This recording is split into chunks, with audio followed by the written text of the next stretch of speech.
Welcome to Fieldey TV. My name's Fieldey and today I'm going to be doing an extra important tutorial. It's going to be a little bit longer than my normal tutorials because there's a lot of ground to cover because we are going to be creating the ultimate acrylic portrait.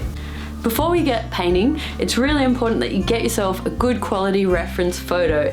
Anyone who's painting realistic style images is going to use reference to base it off. For this tutorial, I'm using a photo that I took of the lovely Tamara, who is a retro pinup model, so you can follow her on Instagram at the tag above. Kicking off the painting, I'm using my homemade wet palette, which is basically just a plastic lid that I spray water on top of, and then I put a sheet of baking paper over top of that. So the water underneath the baking paper keeps the paint wet for ages, and you can just throw away the sheet when you're done with it. It's awesome. I'm going to be using golden acrylics and golden satin glazing medium for this tutorial.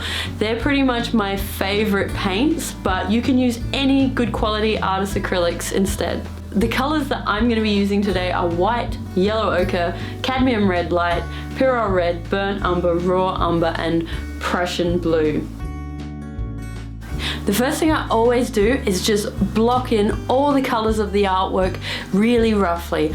All you want to show here is these areas are light, these areas are dark, this is the background, this is the hair color. Now what that's going to do is that's just the building blocks that the artwork is set on. This is called the ugly stages for a reason, so don't stress that it's not looking very good at this stage. Now that all the base colors are blocked in and I can see which areas are dark, which areas are light, I want to start adding more layers of color. So each of the layers becomes more refined and more well blended. I normally start at the top, at the forehead of the face, and then work my way down. The more layers that you use, the more vibrant and finished the final artwork is going to be. Basically the rule with acrylics is just keep painting until you're happy with it. I like to speed up the process by drying off each layer with a hairdryer and then starting the next layer straight over top.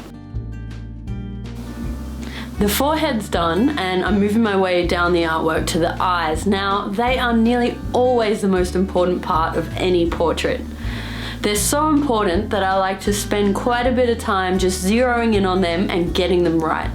I won't stop painting the eyes until I'm 100% happy with them, and it seems to me that when the eyes have been painted in, the whole artwork starts to come to life. When I get to the mouth, I like to make sure I don't put too much detail into the teeth. The reason for that is if you start to add outlines between the teeth, you get this kind of bucktooth yokel look, which is really unappealing. So I will actually err on the side of less detail than more when it comes to teeth. So I'm just putting in a little bit of shadow in the corners of the mouth and also under the top lip and on the teeth, just to give the sense of 3 dimensions, but I'm avoiding putting too much detail into the teeth themselves. Now I'm pretty happy with the way the face is looking at the moment. I will go back and add in more details and pull it all together, but it's actually time to move on to the hair. So the reference model has beautiful vibrant orange hair. So to capture that, I'm going to need to put down a few coats of orange first.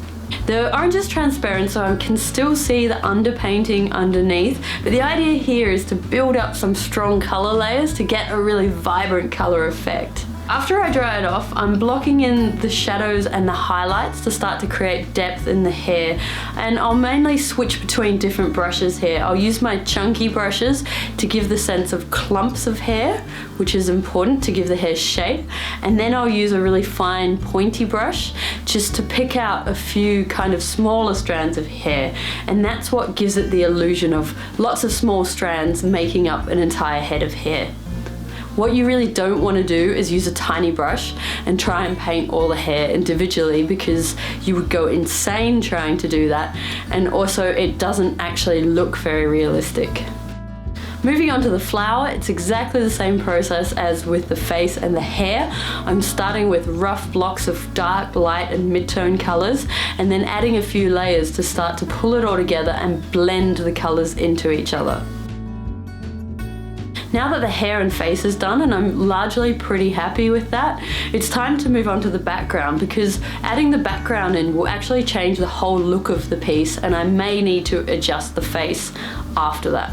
So I'm putting down another layer of the original background color, but as I'm doing it, I actually realize that I don't really like the color. It's maybe a little bit too yellowish and it's really not very nice. So what I'm gonna do is I'm drying it off, and I'm actually gonna repaint it with a more cornflower blue purpley color. So that's a much better match for her hair and skin color. This is one of the great benefits of working with acrylics. If you make a mistake or you want to change something, you just dry it off and paint over it. It's so easy. So don't be afraid of making mistakes. I make them all the time, and it's just a matter of keeping on painting until it's right. So after my colors in, I'm just gonna add in a cool retro palm pattern into the background to add a little bit of interest.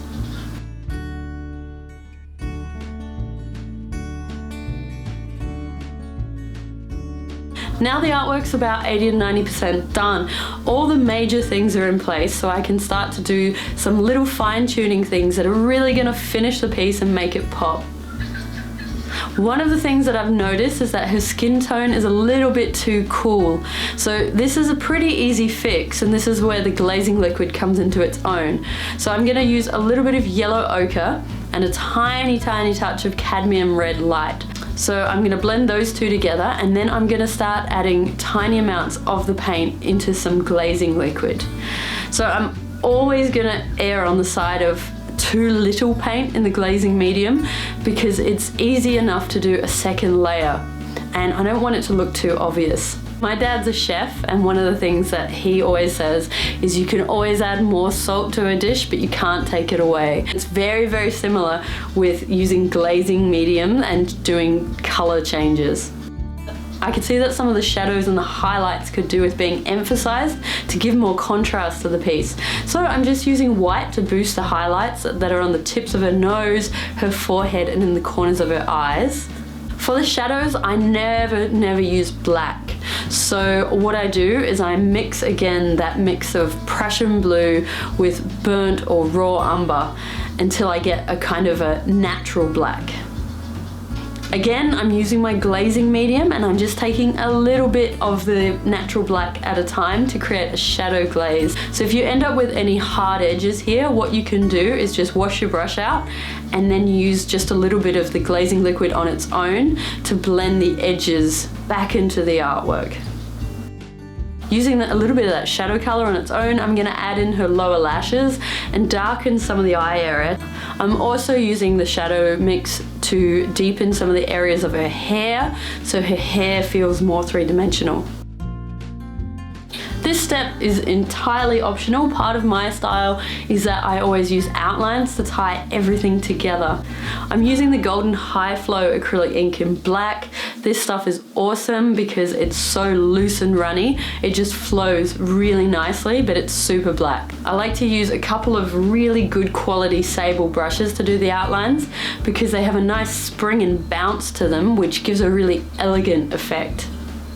Generally on the face itself, I try not to use too many outlines, and I'll use a much smaller brush so that I can do it quite carefully. I always do nice thick outlines around the outside of the figure because that kind of helps to make it pop, makes it jump out of the background.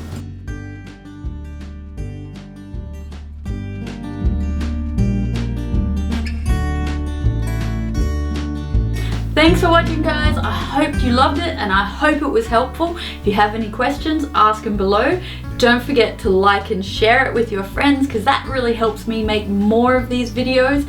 And of course, please subscribe for more great tutorials.